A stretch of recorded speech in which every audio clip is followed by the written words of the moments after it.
Sports fans, Coach Nick here, and welcome to the B-Ball Breakdown live post-game show coming at you after the Pacers versus the Knicks game 2. Lots of things to talk about. Crazy game. Can't wait to hear from you guys and what you think about it as well. Lots of stuff happening there. Just kind of throwing it out there. I wasn't even planning on going live, but hey, why not? There's only one game. It's ending a little bit early, so we should talk about it.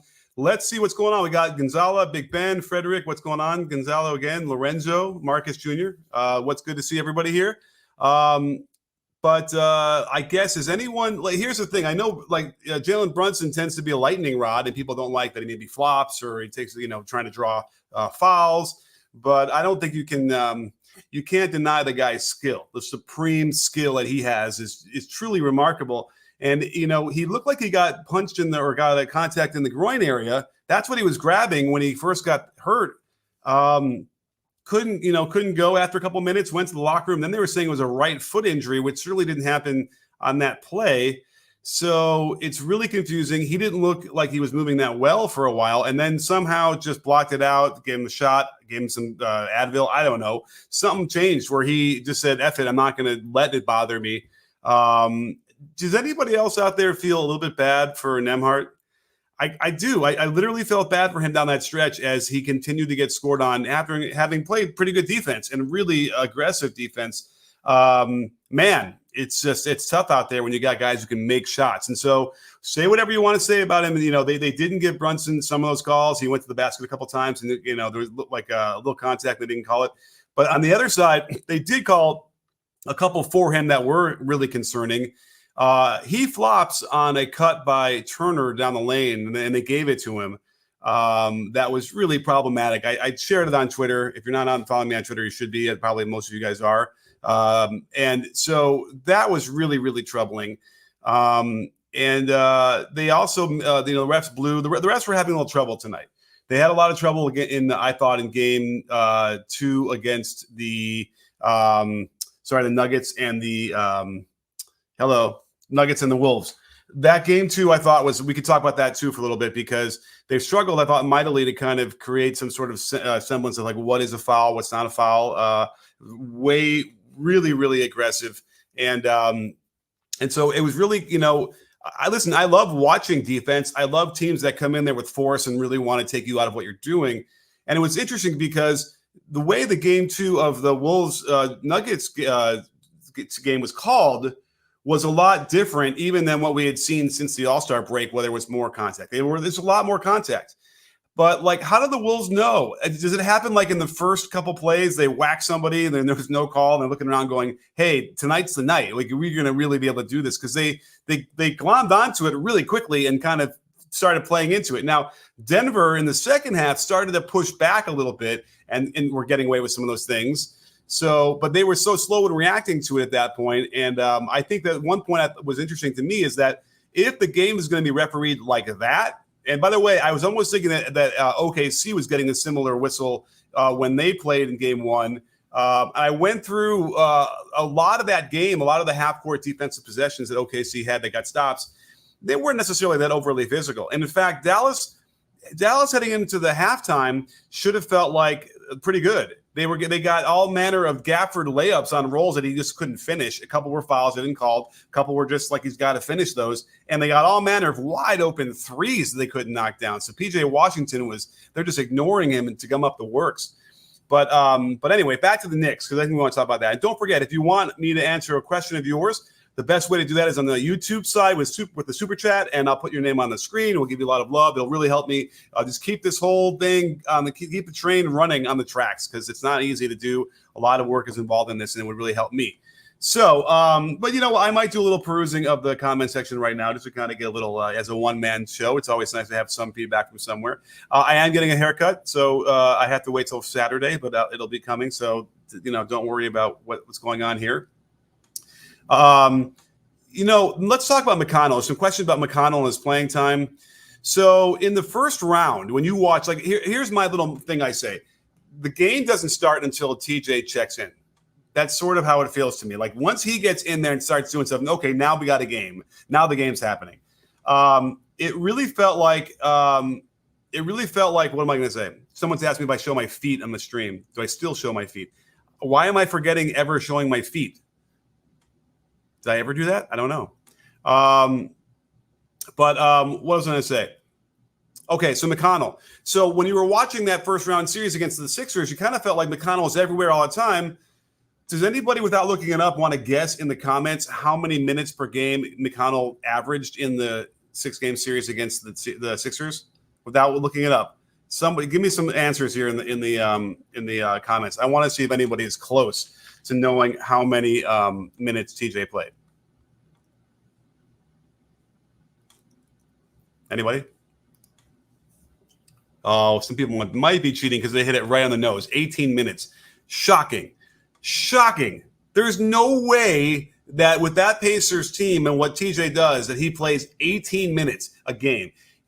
How he's not at like 22, 23 minimum, I have no idea. Now, Ben Shepherd, by the way, love this guy. Let me get my my thing out here. Ben Shepherd ended up playing. Let's see, how many minutes did he play? He played 19 minutes. So he played a minute and a half longer than what TJ averaged in the first round. TJ today got 22, almost 23. Closer. We're finally getting a little bit closer. Now, the question then is, okay, who is he taking minutes from? Obviously, he's going to take it from Nembhard, who got only, he got under 27 minutes. So that's probably about what you want Nembhard to do. And so, again, TJ has got to be in my 23, 24-minute range. You can, shave another 30, 40 seconds from Nembhard, maybe from, because Halliburton played 34, and that's a minimum you'd ever have him play. So it is a little bit tough when you have a shortened rotation, but he's got to play way more than the 18 minutes he was getting. And then just on the box score alone, let's look. TJ was 5 for 9 from the field, 12 assists, and just hounding Brunson. And in fact, it was funny. Nembhard, you can call him Brunson. That's who he is. And again, I felt bad for the guy because he was they're picking up full court, which we want to talk about too. Is a really great adjustment because they know that the Knicks are only going to play 7 guys. Now, Knicks actually played. Let's see here.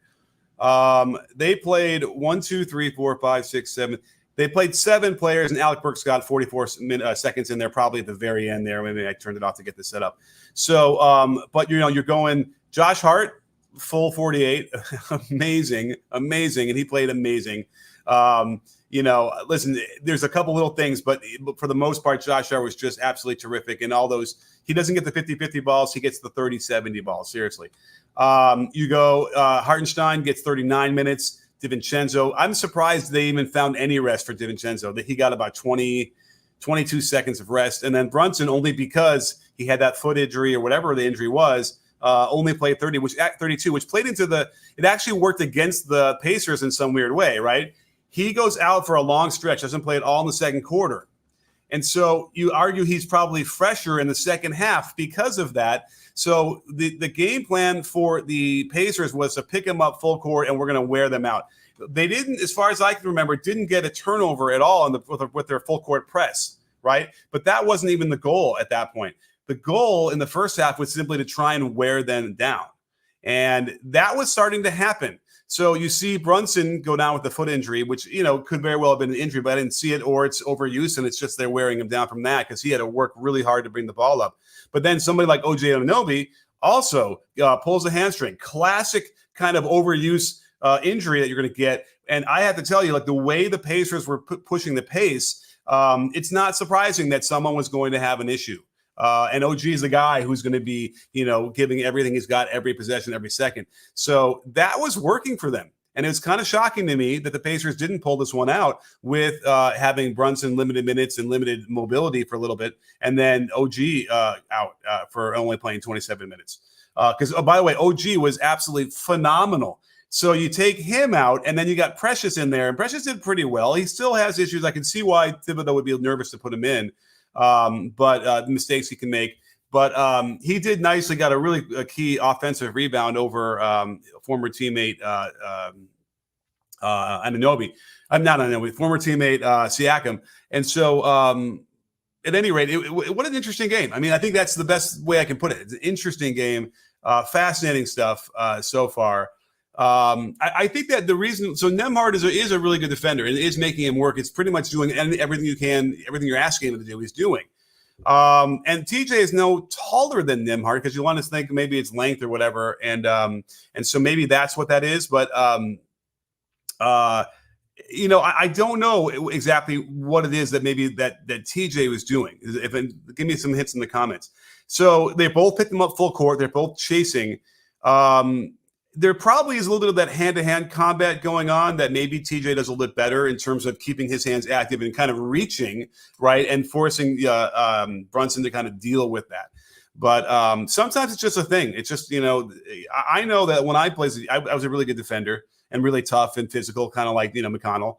Sometimes the guys will miss shots because you get them off the rhythm more. And then again, Nembhard, he deserves a lot of credit. He played really hard and the game plan was very sound. The referees though were also struggling big time, and I think that Carlisle at the end needed to just let it go. There was no double dribble by Hartenstein in the backcourt. The referees correctly huddled and figured that out, and that's the more important thing: what happened and how it works. And if Carlisle clearly didn't see the play, right, because he should have been like, yeah, I know it wasn't a double. It's fine. Thank you for whatever. But instead he carried on and got thrown out, then he got thrown out by the end because the game was over. And, that's an issue too. Like sometimes, you have to just accept what's going on and be a role model and, and keep your composure, right? That's important. And I know easy it would be, yeah, you're just like, F this, I got to get the hell out of here. I can't believe how they, whatever this call was.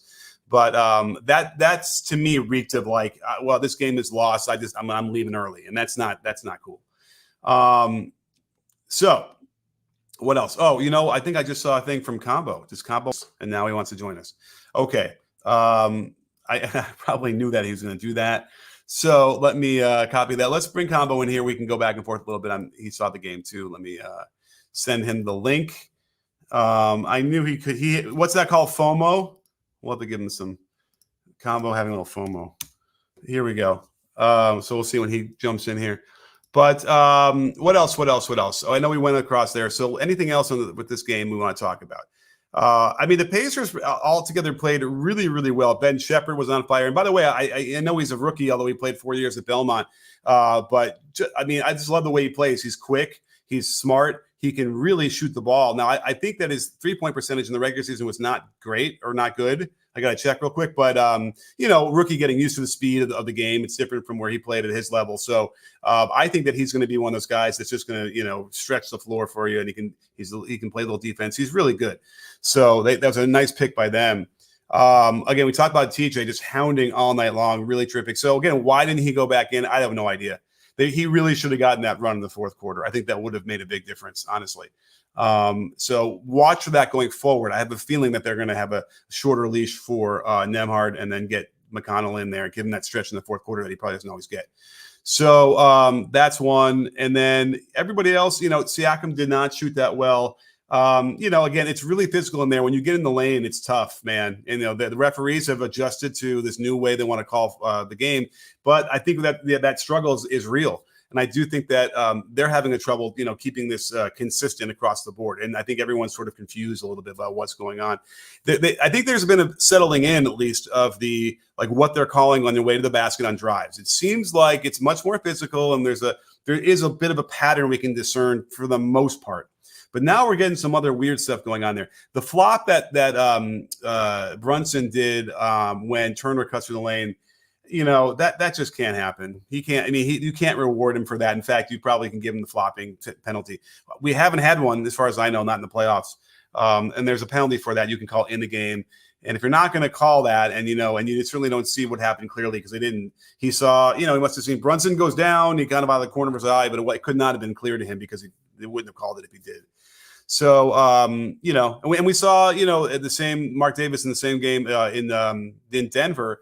It was really, really physical. They were letting a lot of things go.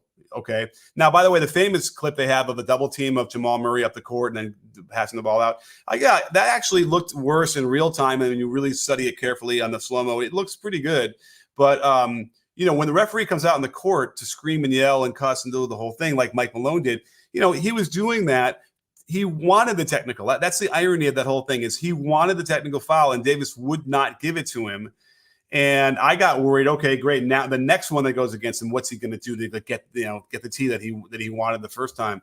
And it also didn't make the point. Sometimes the referee, the coach gets the technical foul. The referees, sometimes they change. I suppose I hate to say that that's true, but as a coach, I know that sometimes has an effect.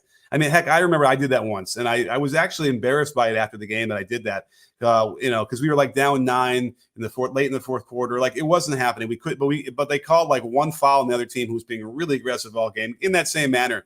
So I finally just stood up there and went on the court a couple steps and just started yelling, and they gave me the tech. And God knows, would you believe it? They did. They started calling a couple fouls in the last like 3 minutes after we were down, after down 9. It wasn't going to, it really wasn't going to get control of that game. But it was like the argument would have been I should have done that a lot sooner. Now that's obviously at a different level of basketball, but I do believe that there's probably something to that, even at the NBA level, when you let them have it like that. Sometimes it does have an effect, but again, I'd hate to think that it does, because I want to see these refs just be consistent and not let a coach like that, bully them into something that they weren't going to do. So, anyway, what else is happening here? Is DiVincenzo's player comp Bradley Beal? I don't know. I don't see Bradley Beal from DiVincenzo. Who do I see? Because DiVincenzo really just a great career arc for him so far, where he's gone and how he's just filled in different roles. The key for DiVincenzo, by the way, and we saw that when they double teamed Brunson. Like you want to double Brunson, get the ball out of his hands because he's too good, right? But the problem is when you do that, he can get the ball to DiVincenzo, who can create off the dribble. He's not just a guy who's going to just spot up and shoot. So he did that later in the game and split and went to the basket and dished it for like and one or something in the lane, I think. That's tough. That's a really tough play. And when you have that, then Brunson can feel confident in giving that ball up. And then you have the whole Brunson Hart DiVincenzo thing from college that really is powerful. It really is. They know where everyone is. They know where each other is. And they know how to find each other. There was a beautiful play where who was it? DiVincenzo? No, Hart drives and dishes to DiVincenzo for a layup. It was really beautiful, nice symbiosis, nice way to be on the same page for both those guys. But also, you watch Halliburton, he just fell asleep, just glitched. I don't know what he did, but he wasn't playing defense, and so then Halliburton did a few times. So that's one of the bigger problems is I think we saw that in the regular season where Indiana has a wondrous offense. And by the way, when they get that ball moving quickly, but they're also they're creating actions, very recognizable patterns of actions out of offenses while it's moving that fast with spacing and angles. That's how I would want any team of mine to play. But they don't defend well enough. They really don't. And it's weird because, you have Siakam, you have Turner, you have, you would throw McConnell and Nembhard, and they're good defenders. Like it's weird. So it might be time to kind of really dissect and figure out what the breakdown is, because there's something happening. It's not necessarily the point of attack, but there's a breakdown that happens at some point each time, and they don't finish. They can't quite finish the play. And at this level, if you don't finish the play, like that DiVincenzo three in the right corner, with about 4.5 minutes to go around there, wide open. And you're like, how? And it happened a couple of times where DiVincenzo, of all people, the best shooter in the gym, the best shooter on the East Coast at this point, how does he get left wide open? That doesn't make any sense. And when you saw it, it was because Halliburton just glitched, didn't move. He didn't go. DiVincenzo's man had to rotate over to the lane for the roll man. That was the proper rotation. And that means Halliburton has to stay in between the corner and the wing, like in that, what's the position, like a safety. And then wherever the ball gets thrown, that's where he has to close out. And he didn't even move. He actually didn't move enough to get in between the two black guys, which would have been a 15-foot closeout. Instead, he was about 20 feet away. So he wouldn't have made it anyway. But they expected Neesmith to try and get there. And there's no way you can get from the dotted line to the corner in time to bother a great shooter like that. But all right, we have our first super chat of the day. Let's get this on here on the screen. Here it is from Dave. Dave Wu, friend of the breakdown. Thank you so much, Dave, with the Puss in Boots icon. Love it. Wanted to ask you, and thank you so much for, again, being so generous. I forgot. Do we know what NT stands for? What part of the world uses a currency that starts with NT? We'll have to figure that one out. New something or other. Anyway, he says, wanted to ask if you think the refs on Wolves Nuggets game 2 was allowing too much physicality and kind of knocked the Nuggets out of rhythm.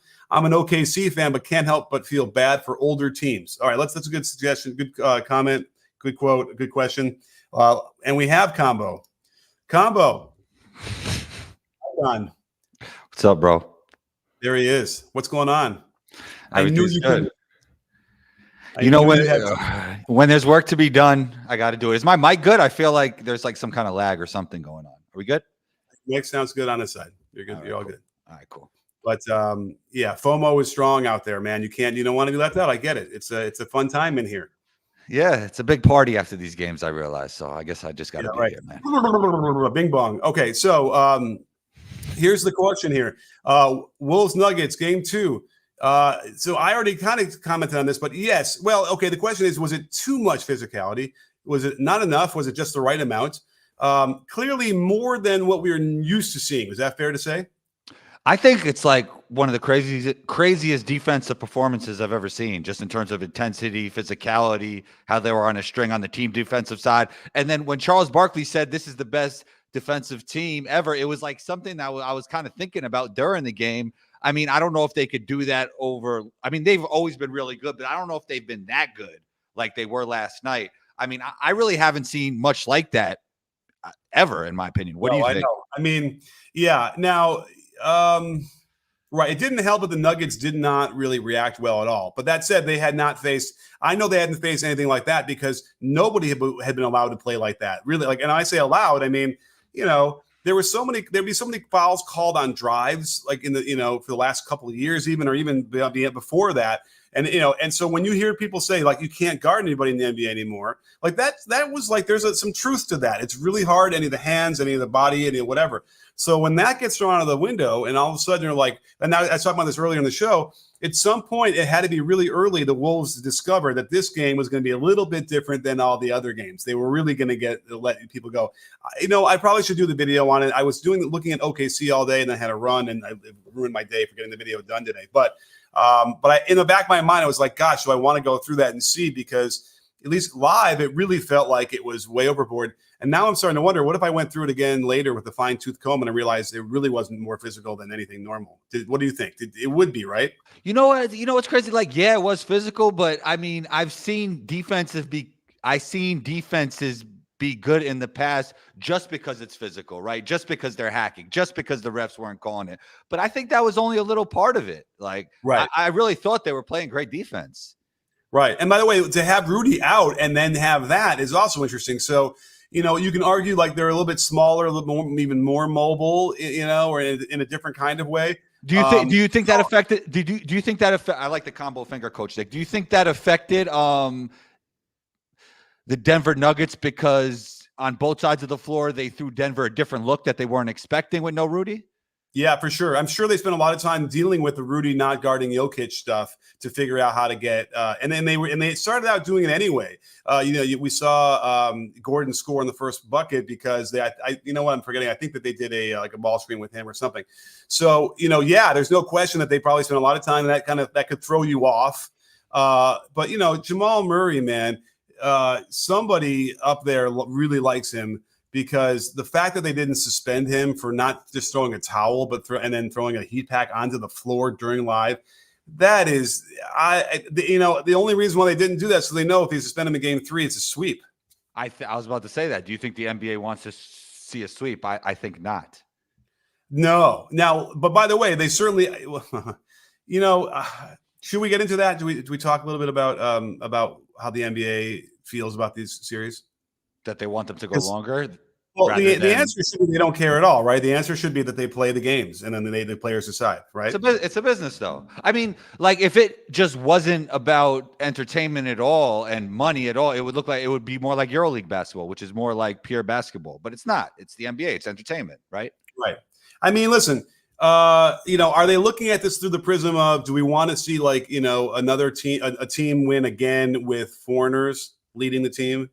Or do we want a team that's got an American star that we can market, who's like the next great, guy? Like, do we want to see him in the finals? Well, I mean, then they wouldn't let Jamal Murray play. if that was their goal, right? I mean, it seems like the Timberwolves are going to win no matter what, but yeah, well, it's a little complicated because they know with a 2-0 lead, and those two games being won on the road, it's over.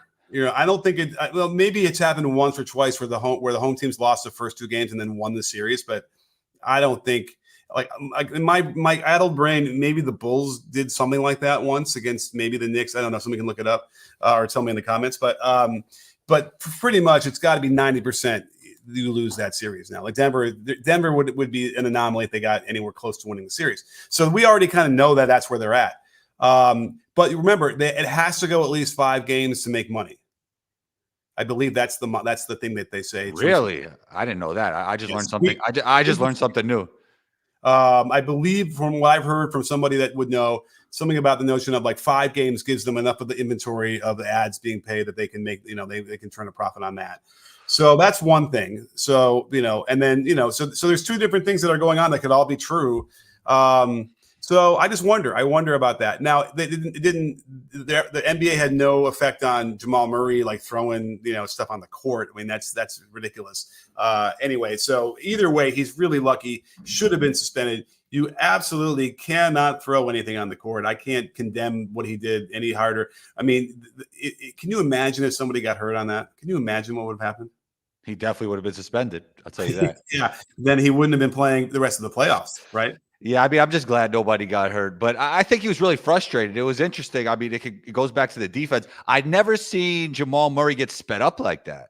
Like they really sped him up. And when you're one of those NBA players that you can't really turn off and you can't really slow down, that just seems to always be the case. Like Luka had some struggles recently, but it never looked like he was getting sped up, even when he is struggling with the jump shot a little bit. Right. He doesn't lose his mind like that. The solution would have been to let maybe KCP or somebody else bring the ball up. You know what I mean? I mean, that's always the solution. I remember since college, like when I was playing point guard, if I was getting full court press, coach would just be like, give it to the person who's not getting full court press. Or let Jokic bring it up, right? Like somebody else get Jamal off the ball. They probably would pressure Jokic though. And Jokic might be too tired. Right. Point, right. He never seems to get tired. And the thing is, I think he looks tired on his face, but then he's hitting floaters. He's getting, whatever. Right. So I don't know if he gets tired, but you're right. He's big and a little slow. That would be tough. Or set some ball screens, do something to get those guys off. And then shout out to Nickeil Walker-Alexander, man. The guy has fully convinced me that he has embraced this role as a defender, which I didn't think he had before this year. And I think he realized he's like, I might not be in the league much longer if I don't do something differently on defense.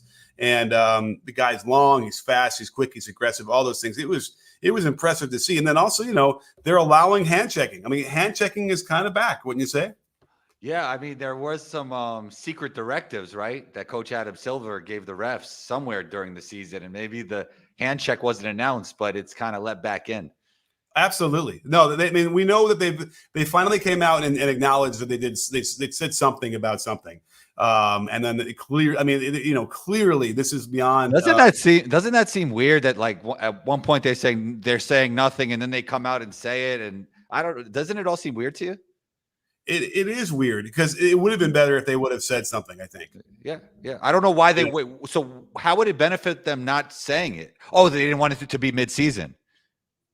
I think that they probably felt like this is internal, and in a traditional, like, behemoth of a company where you feel like you've got control of everything. Like, yeah, we don't talk about that. Like, we don't say things in public about anything, right? Like, that's their thing. But when it's something so blatantly obvious like that overnight, it would have helped because you have the notion of fans who are going to turn the game off if they are like, what the hell is this? And then now they're saying you're not doing anything, like you're lying, so it was rough. They didn't handle any of that properly. I suppose they were hoping that maybe nobody noticed, honestly. I don't know how else to say it. Yeah, I mean, they were really doubling it down on it. Like there was NBA personnel on podcasts saying no, there was no directives, and then it was like a little bit later. No, there was. We came out and said it. Yeah, it was crazy. And by the way, and can someone tell Josh Hart that like how a microphone works when you're nearby and talking into it? Did you hear what he said to Reggie? No, what'd he say? You didn't see at the very end of the game. He walked over to Reggie and like leaned over to say something to him, and he dropped the big F-bomb. right into Reggie's mic, and it was something weird. It was interesting, but like anyway, that's going to be in it. That was an interesting issue. I wonder if anyone's going to say anything about the TNT crowd, because you don't want to have swearing on on a live show. But we have another super chat. Here we go. James Upat, thank you so much, James. Welcome to the conversation. Hey, Coach, love your content. Do you think the ref is going to be soft the whole OKC series? Does that mean soft, like they're going to allow them to be more physical, or call it soft, like a soft game? What do you think that means? I don't know, but I mean, that game wasn't that physical. It definitely wasn't physical like the Denver T-Wolves game. Yeah, no, I kind of thought it was going to be. I was half watching it, half distracted, so I didn't really focus on it. But it was like, it felt like they were overwhelming them defensively. But then you watch the game. I'm telling you, the first half, if you watch the offense for the Mavericks, they got great shots every time down. They couldn't. I mean, Gafford could not make a layup. A couple of times he got fouled, they didn't call it, and a couple of times he just blew it, and then they got wide open threes. Now, PJ Washington shooting wide open three is fine with them, and he's obliging, and he's not making them. So they're going to have. I think the key for the Mavericks, by the way, to overcome some of this is they can't have the Gafford Washington five. I think they're ignoring Washington, and that man is getting all in the way, and it makes it seem like there's 6 players on defense against them. Sometimes it looks good when all those lobs are going up, right? And then because it kind of opens up the lane for Kyrie and Luka to get easy layups, because everybody's thinking they're leveraging the lob for layups and vice versa. So that is Washington in the corner. They're showing 4 guys at Luka, and he's going to make that pass, and like you got to have what they were doing that with Kyle Anderson in the T-Wolves game. They were letting him shoot wide open, but it didn't really. What? Wouldn't you? Yeah, it looks worse now. I mean, he always had a weird looking jump shot, but something happened. I don't know. Yeah, something happened, and I think his issue is with power calibration. I think he can't figure out how to control it, and so as a result, he hitches and slows and whatever. Yeah. It's like an 8 motion shot. Yeah, it really is. It's really it's kind of like Chuck Hayes' free throw, but just a jump shot, but not as bad. Not as bad, but on the way, it's a cousin, and really, really a problem. And it's really hard because it's making life hard for everybody. When you're like that, you make life hard for the rest of the team, because your man's going to get in the way of everything else. And the Mavericks shouldn't have felt so bad. They were down 8 or 9, whatever, at halftime, but it was like the kid would have been like, the shots are great.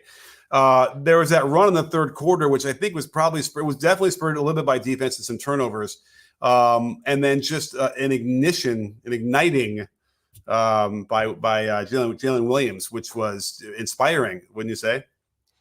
Yeah, he's different. He had a great quote after the game too. He was like, "Yeah, I'm happy. I'm getting paid millions to dribble the ball up and down the court." The guy has a good perspective. Yeah, nothing bothers him. He is tough as nails. He's a future max player, guaranteed. I think. Without question. He's on that trajectory. It's interesting that OKC has done this again, right? They did it. Well, they built it. It fizzled out, after Harden and whatever, and they pretty much built the same thing again. They kind of did the process thing, right? But it just worked better. Feels like. Well, the process of losing games on purpose to get higher draft picks. How would you do that better? Like, how is that better? Isn't it just like it is a process? Oh no, the better part is your decisions as a GM when it comes to the draft. Oh, I see what you mean. Versus Philly.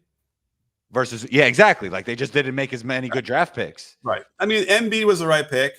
They got Ben Simmons, which I'm sure in the comment section they could give you 25 guys right now that didn't really work out with Philly, right? Yeah, and also the culture. Remember, and they had a crazy thing happening in the front office for the burners and all sorts of stuff. It was all tumultuous. It was Okafor. It was so many guys that just didn't pan out. You know what's crazy though? They did have Mikal Bridges, and they let him go. Like they did draft him. So he never actually even suited up. They traded him right away, right after they drafted him. I think so. Yeah. But no, I mean, listen, they had a rookie of the year in Michael Carter Williams, and that ended up, Ben Simmons was good for a while until now.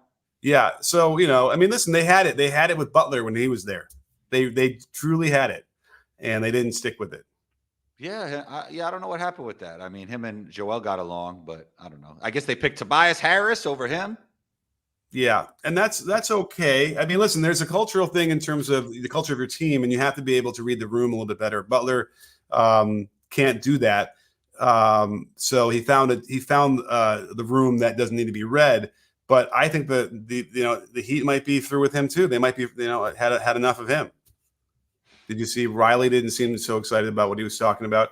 And I would be frustrated too because the guy's kind of just proven he can't stay healthy in the playoffs. I don't think the Heat are very appreciative of Jimmy Butler kind of going Hollywood, like all the commercials, all the talking, all the social media stuff. But Pat's a dinosaur. So I mean, that's what players do these days. Yeah, I mean, Pat's been in the commercial or two, so it's not like but I don't know. Not only that, just like I don't think they're too happy about Jimmy embracing modern basketball lifestyle. In terms of just being everywhere.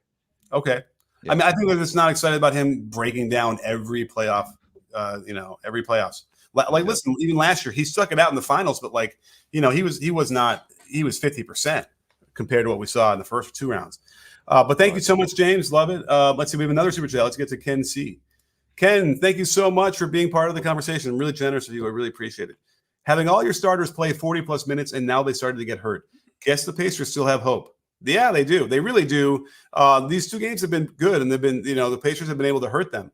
So there are moments that indicate like they should be able to get, I bet you they can win the two games in Indiana. What do you think? Yeah, they can. But I mean, I don't think they're going to win the series. I think it's Knicks in 6, as I said before the series. What if OG is done? Yeah, I mean, that changes things. It does. I mean, I know they got by on fumes tonight, but do you see how good OG was tonight? Yeah, we talked about. I mean, we just collabed the IG post about how good OG was for the Knicks. We did. Yeah, we did. Oh, yeah. On Instagram. Yeah. And I mean, we talked about this. We could talk about it again. I mean, everybody knows defensively what he does, but I think the Knicks, and we talked about this on the IG collab, like they needed a guy who give them quick hitting offense because in the past they had a problem getting effortless buckets, and he does that with spot up shooting and cutting to the basket and in transition, and that's exactly what the Knicks needed offensively. For sure, and Ken makes a great point about all the extra minutes. Now, there was a narrative going on, which I thought I actually we could buy into, that because they played a lot of minutes and a lot of games in the regular season, they were tough and steeled and in shape and ready to go, whereas maybe some other players aren't. But on the flip side, they're also susceptible in theory to, or more susceptible to getting injured. And that's, a hamstring like we saw OG is clearly like you're playing as hard as you can and beyond what your body can do because of all of that wear and tear. And that happens. That's a very common result. And so, again, the Pacers had a really good game plan, to full court press like that and just to wear them out. It wasn't even a notion of like, getting steals. Right? I don't think they got any turnovers on it, but they slowly, and it felt like they were going to take control of that game. I mean, their bench is so good, right? They bring these guys off the bench, and they really, how many? I don't know how many bench points they had tonight, but they're going to be overwhelming compared to the Knicks. Yeah, they're definitely deeper, but I think the energy could change once they go back to Indiana. I think you talked about this a little bit before I even got on, but TJ should be playing more, right? And why wasn't he playing at the end? I don't know. Rick Carlisle is an interesting guy. Yeah, I mean, maybe he needs to get some like dirty pictures of Rick Carlisle or something like that. I don't know. Somehow, he needs some leverage on the coach to get him back in the game. Because we talked about this. Didn't we talk about this before about how many minutes he was averaging in the last show? I was surprised when you told me. Oh, maybe that's why people knew right away. I said, don't look it up. How many minutes do you think he averaged? Yeah, we talked about it. I was surprised. Yeah. So, and again, he got 22 tonight, but he needed 25. He needed those 3 minutes in the fourth quarter where Brunson. You think that makes a difference? They win? I mean, Brunson probably had 3, 5, maybe 7 points in that stretch right there. If you count availability, is Brunson the best player in the East? If you're putting availability into the mix, you mean is he better than Tatum and Brown? I'm saying the whole East. Is he better than Mitchell, Donovan? I mean, his season has been better than those guys. Is he better? I don't know. He might be. It might be. Yeah. He's certainly tougher. He's the toughest player in the Eastern Conference right now, and that means a lot. It does mean a lot. Yeah. So really impressive performance. Intangibles matter, right? Yeah. I mean, listen, playing basketball. When did those three guys all play like multiple years together in college? Yeah, I believe so. And they won championship. Yeah. So they won a title and they won. So they all three of them together played at least 2 years. Do we know that? Yeah, Or chemistry matters. Chemistry matters, Yeah. And so you can feel that. And it's, I mean, again, DiVincenzo to me has improved since he got in the league. It feels like, Well, I do think some of it is that he was always good, but the opportunity wasn't perfect. Opportunity means so much. Yeah, that's true. I mean, yeah. And I'm actually thinking about how he played in college, and it's probably more like I what know. he's doing now. Yeah, I knew people who went to Villanova, and they told me like the first second they had practice with him, they knew he was an NBA guy. Like from the first day, it was just apparent. He was just like that good, Well, I mean, he's got athletic ability up the wazoo as well. He can jump. I mean, he got all that, and he's skilled, and he hustles. I mean, he's like a hustle guy who happens to be skilled and athletic as well. I mean, he could shoot. A guy could do everything. Absolutely. Yeah. So that's it, and then plus to pair them with Tibbs is like the perfect match as well. Yeah.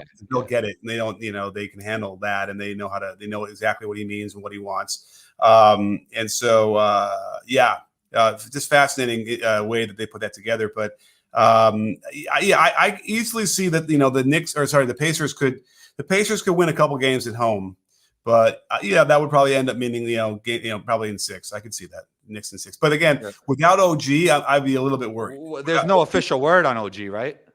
No, but you have to imagine with a hamstring where you can't come back at all in the game, then that's probably going to be a thing for the next game at least. Right? Like, I mean, they thought Brunson. You never know with this stuff. They thought Brunson wasn't coming back today. Yeah, that's true. And Halliburton, remember, he hurt his hamstring, then he came back and whatever. But he's been, limited. Although today was right. What's that? He had 34 today, I think. Yeah, and he hit a bunch of threes. But a bunch of those were, I want to say, catch and shoot, which I thought was real helpful to get him out of his funk. But he did hit a couple off the dribble too. But he, disappeared in the third quarter, which is something they can't have him do, even though they were like building a nice lead at that point. But then it disappeared in a hurry. Like they had that, I think it was 12, 14 points lead. And then all of a sudden it was like Knicks were up. It was crazy that run, maybe in the third quarter. Yeah. But yeah, Halliburton went 7 for 11 from 3 and had 34 points, 9 assists. So he did come to play. And they did a lot of the things they needed to do to win. It's just down the stretch they could not get a stop. And if you can't get a stop when you need it, then you can't win a playoff game. Let's see here. We have another super chat here. Let's see. Colin Anthony. Thanks so much, Colin. With the really cool, do you know what that, you probably don't know what that icon is, do you? Dirty Dancing? Dirty Dancing. No. But it's in that era. Did you just mock me? I mocked you. Dirty Dancing. I mean, I guess because of the hairdo, you're kind of thinking it's old. It's 80s, yeah. Oh, but remember, Dirty Dancing takes place in the 60s. No way. Was that in the 60s? Well, I mean, the movie was released in the 80s, but it was got you. Period piece, right? So wait, say that again. What was it? It's a movie that's got you. Yeah. I had a feeling it was in the 80s because my mom used to talk about it being in the 80s. Right. So yeah, we all saw it in the theater in the 80s. But anyway, no, this is that's Blade Runner, the original Blade Runner, not the Blade Runner 2024. Okay. Well, I guess Colin Anthony is a fan of Blade Runner, but if Kawhi drops out, it has to be Brunson or Kyrie, I would say. Yeah. So if Kawhi drops out of Team USA, it has to be Brunson. Yeah. I mean, he already was on the team before. Although Kyrie was upset that he didn't get it, so maybe it's obviously gonna be one of those. No, I don't know if he was upset. I think they were just asking him about it. Was he upset? Did he say he was? Who, Kyrie? Yeah, I think they just asked him about it. I don't know if he ever said he was upset. I got a little upset in this. I thought I got a little lament, like he wished he could have. Oh, you know what he said? Yeah, he said, "I remember the days when you used to have to try out." Yeah. I think he was, whatever. But so I bet you'll be one of those two. Although Kawhi is not the same position as those two guys. So do they put it on? Mitchell is another guy, right? He's not on yet, right? Officially. Mitchell. All right, now we're going to have the same top 15 argument again. Yeah. Who's the 15th best player in the NBA? I think Brunson's better than Mitchell right now. Yeah. Listen, Mitchell is great. Brunson seems to be greater, but you know what? I don't know. I guess should we look at the stats? Who's a sleeper? Because he's a role guy, and they might not need a Brunson who's kind of like a star guy. Derek White. Wow. He'd be nice. Well, if that's the case, then Josh Hart should be the sleeper too. I like Derek White's jump shot better. I think that's important in FIBA. You can say that again. Yeah. Yeah. But, we'll see. We'll see. Josh Hart might get a little help this summer. We'll see. Don't you think they need some more role guys? Like they have all stars. Yeah. Right? Yeah. Yeah. Although, the way LeBron takes charges and stuff like that, maybe he's the role player now. Interesting. I don't know. But we have to see him get some more rebounds. And some defense. But anyway, it has to be Brunson. I mean, the narrative would probably take all that it'd be Brunson, but either that or they're going to want somebody bigger, like a bigger forward. What's going on with JJ Redick's backwards hat thing? Did you hear about that? I'm unaware of anything that he wears backwards hats. I think Colin Cowherd came out saying like he didn't like the idea of JJ Redick wearing a backwards hat on a podcast. Maybe I'm wrong. I hope you're wrong, because who the hell cares what you're wearing on a podcast? Yeah, I don't know. Now I want to wear something strange, in response to that. I don't have anything. But can you hear that? Okay, that is my son FaceTiming me, trying to FaceTime me, which means we might have to wrap this up at some point. I think he's hungry. Okay. And then when he's hungry, he gets hangry. We don't want that. You're okay. What's this from? Don't make me angry. You wouldn't like me when I'm angry. You don't know that? No. Oh. All right, I'll give you one and see if you could get it. My name is Inigo Montoya. You killed my father. Prepare to die. Yes, that is. And not only that, but I was in a plane with him once, Mandy Patinkin. And I didn't ask him. Do I wait? So you know who that is? Mandy Patinkin. That's the actor who plays. Yeah, but you didn't say what movie yet. The Princess Bride. Right. I was watching that before you were born. Okay.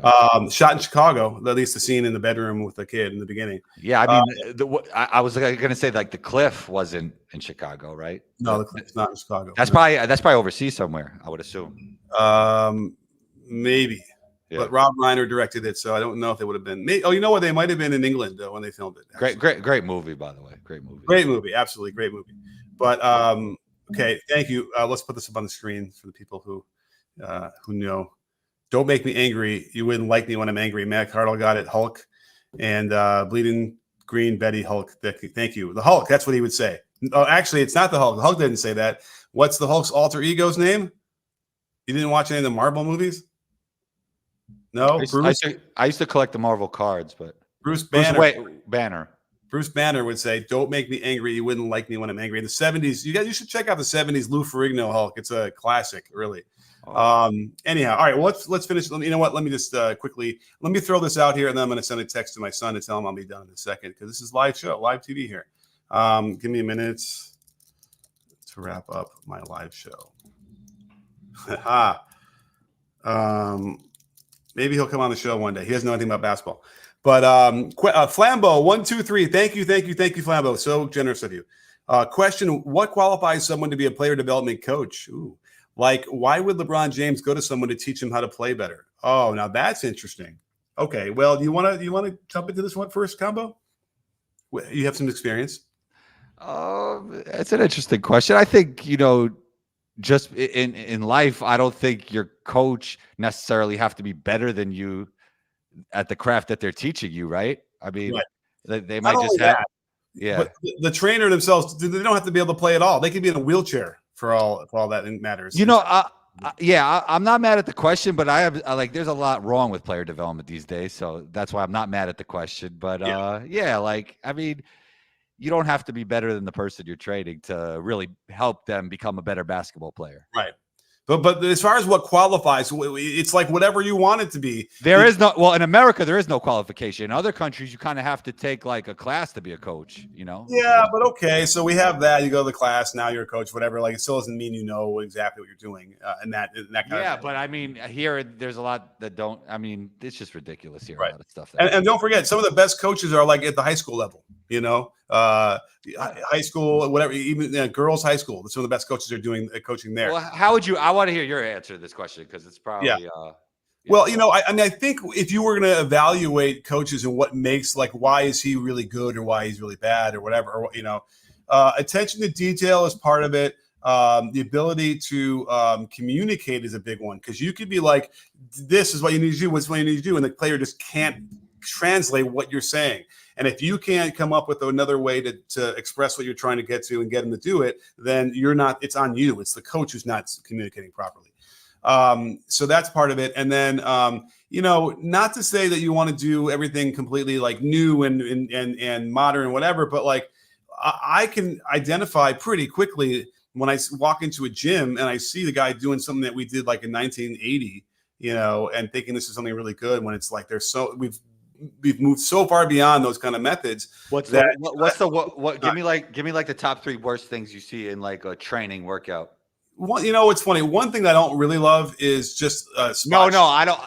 Oh, well, I wanted you to hear something you hate, but you said you don't really love that. That's what I was going to correct you on. But spot shooting, I mean, it shouldn't be the meat and potatoes of your workout, but I think you do need reps. And I think it should only be like 5-10% of it, but I do like the idea of repping out. Well, I'll get into that in a second, but like, even if you want to get specific, it's like if I'm seeing a coach telling him not to dip the ball in the catch, okay, I know there's a problem there. If I'm seeing a guy telling him to be completely 10 toes to the rim, square to the basket, okay, now there's some issues going on there. So those are the 2 big ones. And then, we start looking at like how they're grooving and what they're not doing either, right? They're just, sometimes they're just throwing the ball out there and they're just a rebounder, right? And that doesn't help anybody either. That answers this question a little bit also, because a lot of times somebody training LeBron James is really more of a rebounder than training him. Or exactly. Kind of LeBron's doing what he wants to do, and then they're maybe just throwing a hand up or throwing the ball back to him, Right. And so, obviously the rhythm is so important to me in alignment. So but what I like about that is that as I've learned more about shooting, the less I actually do with the mechanics, because I figured out how to unlock the potential without having to change the way their bodies move, because that's really impossible to do generally. You can maybe on the margin stretch a little bit and change some things or strengthen some things, but there's a function of the body everyone has is different. So, but because of that, it's allowed me to be able to explore the kind of details that other coaches don't and can't see. And so because of that, I feel like when I'm working with players, they're able to get the kind of insights into their jump shot that like no one else is pointing out, very, very, very rarely. So that's what excites me about when I'm doing this, and I see the results and they work really, really well. So a guy like LeBron, there's all sorts of things that you could help and unlock. And he's sort of started to figure it out this year. Obviously, he shot 40% from 3, which is, amazing on higher volume for him. So that's why he would want to go to find a coach who could communicate with him. And sometimes that's the other thing, is it could be an amazing coach who worked really well, but like there's just a gap there in communication. They can't get on the same page, can't figure it out. So it didn't work. We can move on. Doesn't mean that the coach is not great. Doesn't mean the player is unworkable, but it just happens that way sometimes with the way that fits. It's like a relationship. I mean, but you talk more about shooting, what you don't like. I'm talking about like the actual like workout part of it. Like what do you dislike about a player workout? Not specific to shooting, just in general, like a skill development workout. I mean, if I see stationary ball handling, I want to. I don't think it's. I think it's okay in moments. I don't think it's the best bang for your buck if you have a short amount of time, especially if you have a short amount of time.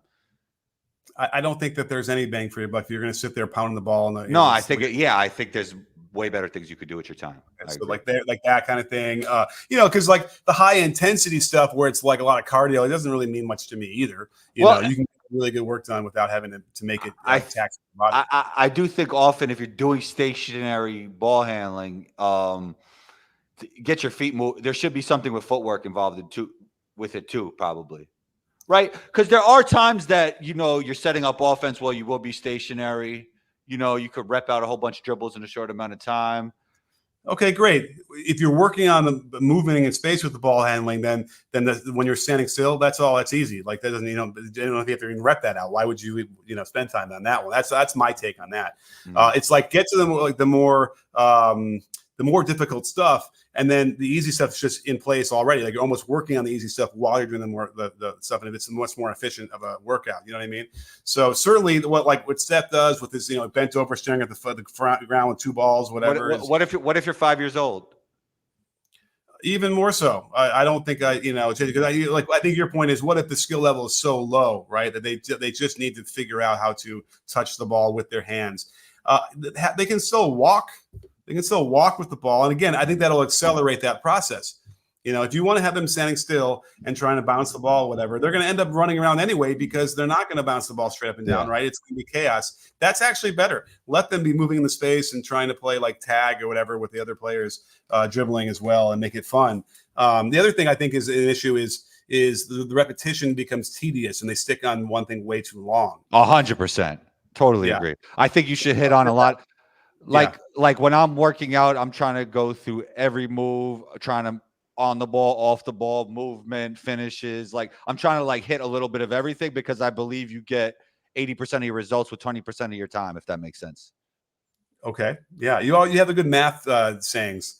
Yeah, I mean, to be the world greatest in something, like you have to do it an inordinate amount of time, but you could get really good in something in a short amount of time. And like for me in basketball, I want to get really good at a whole bunch of different things when it comes to like offensive side of the ball, if that makes sense. And it's like when I say triple threat is dead, right? I don't teach triple threat, but because I teach how to attack on the catch with a split and go, part of that progression ends up being split and then pull your foot back because you didn't go and then do a move. Well, that's basically the triple threat. And so whenever I drill and really get guys good at attacking on the catch, they end up being able to handle being in that triple threat position if they need to do it, if they don't get that back. Also, if you go like 3 dribble max, and I mean, there's going to be a lot of like game type triple threat going on anyway, even though it's quick. You know what I mean? And we groove a lot of like jab step on the catch to go. So, all right, now if you let your pivot foot down and you want to jab step once or twice, whatever, like we've already been doing that live in a much quicker way, dynamic way, so that when you slow it down and make it out of triple threat, then it's nothing. It's easy. It's easier than anything. So we don't have to waste any time in practice doing that. So that's how I do it. And then I like to keep it kind of light and funny, and humorous. Okay. All right. So I don't want to give away all the secrets, but that's sort of my mindset. All right, Pookie. Thank you so much, Pookie. What did the Knicks do with Randall this offseason? Unfortunately, they seem a lot better without him. I've been talking with you about this I've been saying they should have traded Randall 3 or 4 years ago and gotten some really good return from him. I think his value is still decent, right, on the market, even though he's got a big contract. So I would get 2 players back that could do some other things that fill in some more holes for the Knicks. Randall for Miguel Bridges? No. Okay. No. Yeah, finish the Villanova thing. I mean, he's actually the perfect player for them too. And they have to get RJ Diacono back. Yeah, I don't know. I don't know if that matters. I don't know if that matters much, even though it's cool for the Nova thing. Yeah, right. But yeah, I don't know. It's like if I had Bridges, would I want to trade him for Randall? Like, I doesn't feel like I would want. So there's a problem. I'm saying that they should trade him, get a couple things back, but like the other team's going to need him or want him. Now there probably are teams that would take a high scoring big forward. That when he's in a good frame of mind, is a serious force on the court. Like, there's value to that. And there are some teams that would probably take that. So my whole take on this isn't, and by the way, my son can FaceTime but not make his own food. Believe me, that captures him in a nutshell. I didn't want to tell you how old my son is to tell you that he's FaceTiming me for food. But it's older than it needed to be. What are you going to make him? I don't even want to tell you what he wants to do because it requires going to get it from somewhere. And I'm embarrassed to tell you that where he goes to eat. But it's fast food and it's not healthy. But at any rate, he wants you to make a trip there. I'm assuming I kind of saw half of the thing. I didn't. Why don't you just seamless it? Yes. Anyway, it's been an hour anyway, but you could just seamless it. Yeah, you're getting. I know you're getting tired. I know it's late for you. So all right, we'll finish. Yeah. Anyway, so to put a pin in the Randall thing, my take on it was, okay, you don't need to get someone as good like 1-to-1. Trade Randall and get 2 guys back who are, role players that'll fit into stuff because you've already got, the guys you have who are, developing like that. So I think that's how I would do it. Yeah, I mean, I think he's going to be there next year. I don't think they're going to trade him. But. Really? All right. They'll give it a go. I think they give it a go, but I think they might realize. Let's just say they get to the conference finals. Let's say the game 7 of the conference final almost beat the Celtics, right? I don't know. They might give him like a month and then get rid of him. What New York City based movie is Pookie one of the main characters in? That's some movie trivia for you. Pookie is the main character in a movie, in the New York City movie. Is it He Got Game? Is it? I don't think you'll get it. What? Do the right thing? Oh, Chris Rock. Chris Rock plays Pookie.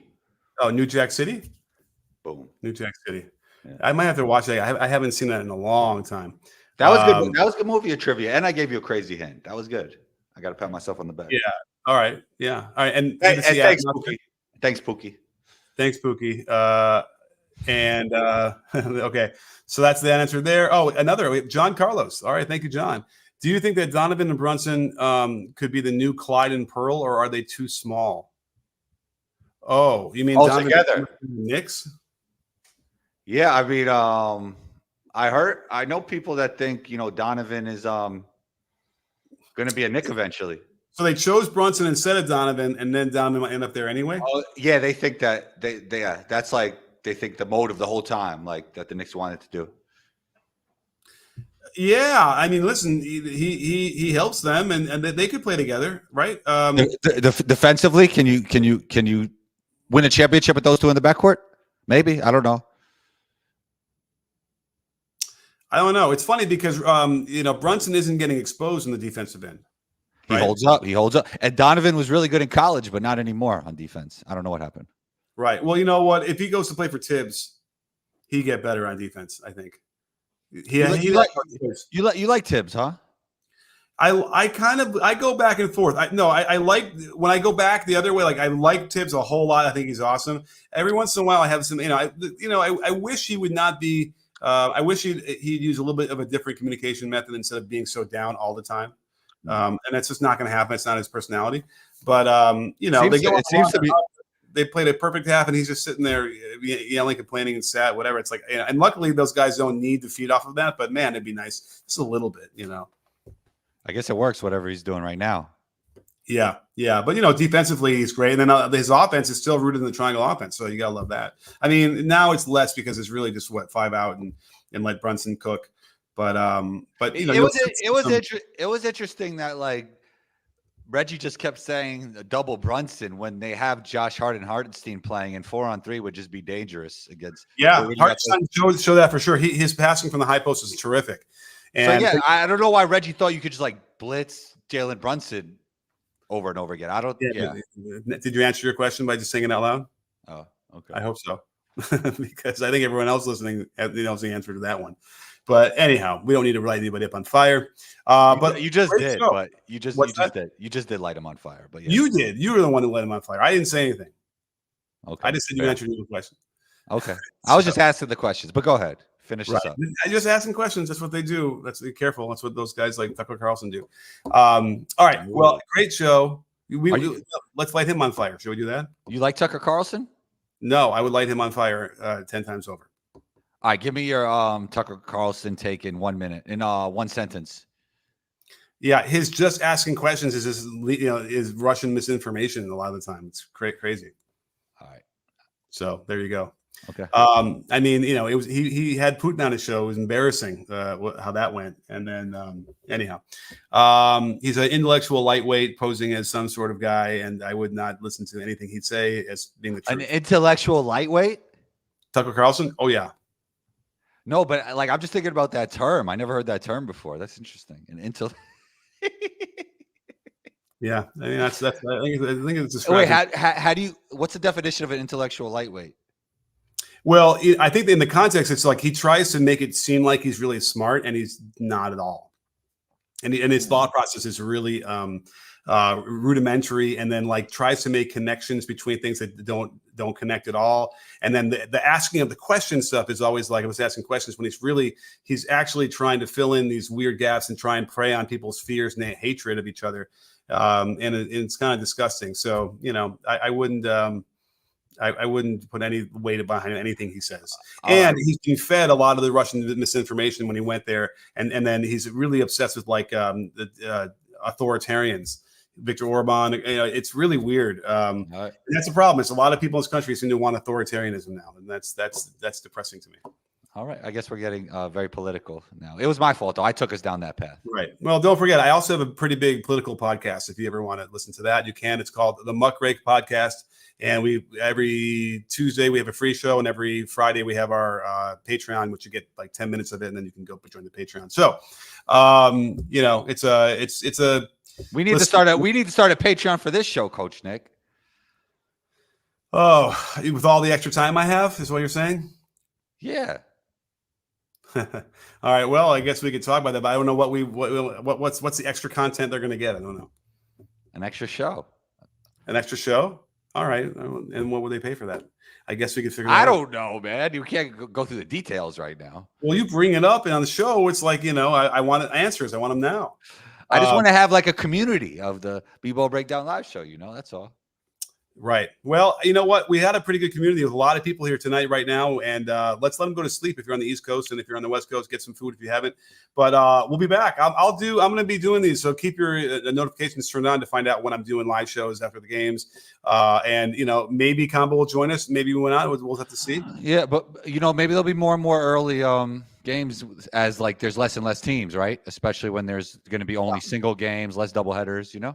Yeah, there might be like the good juicy like Sunday game that's like a little earlier, so we could do it. But all right, let's figure it out. And also, we always got our Monday show, so we'll make it happen. Yeah, Monday, and then we're throwing another one in there, like later in the week, like Thursday usually, right? But I don't know if we're gonna do it tomorrow. So, do you want to do it tomorrow? Maybe, I don't know. All right, let's talk tomorrow. Okay, all right. Well, thanks everybody. Thanks for being part of that little behind the scenes look at how great to see everybody. And let's see, go Pacers. I want Pacers to win. I want this to be a closer series. I'm sorry, I'm just letting it out there. It's gonna be Knicks and 6. Knicks and 6. All right, I'll take it. And don't forget, sports fans, at B-Ball Breakdown, we're not a channel, we're a conversation. You win? Are you in, Combo? Yes, sir. Good night.